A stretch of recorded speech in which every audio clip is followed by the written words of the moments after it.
I'm hearing people saying, "Oh Lord, please help me. I can't get them out. My wife and please help me."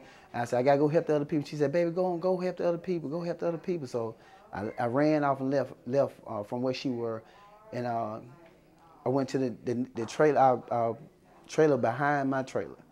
And he said, my wife, she's trapped. His name Mr. Hayes. He said, my wife is trapped in the trailer. She's trapped. And I said, where she's at? And then I guess she heard my voice because she started saying, we over here, we over here. And then when she said that, I ran on the top of a stick. It was a big tree that fell over on a trailer. And I said, where you at? And she said, we over here, we over here. So I run down in the location I think they're at, and I heard her crying, and she had a refrigerator, stove, a refrigerator, a washer, and a hot water heat on her. And I just went to throwing them off of her, trying to get her out, cause I didn't know exactly where she was, but I could hear her right there in that area.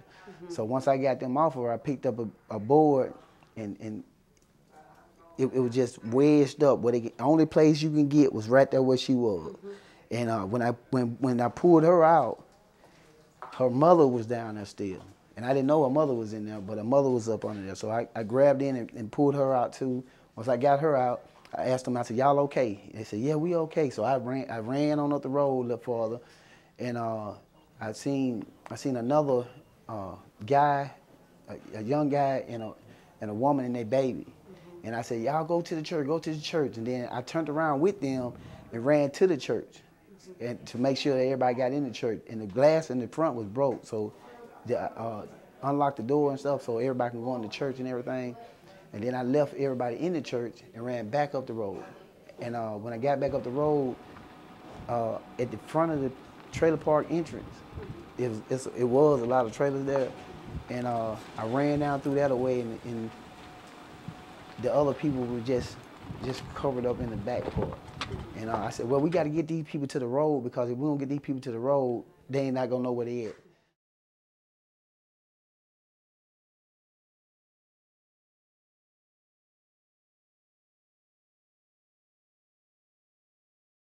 I saw the store shredding. That thing was just shredding the whole building around me,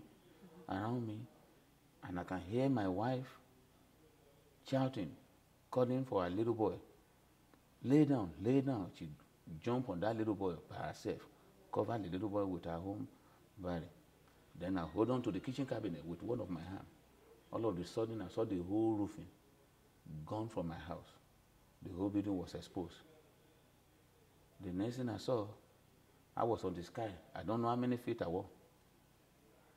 I was just revolving with the storm. My property is sitting down on an acre of land, 1 acre of land. So he took me from my house and sent me down to the next street, which is about 200 yards away from my house, and dumped us right there. Both me, my wife, and my 2 boys just dump every one of us in the same spot.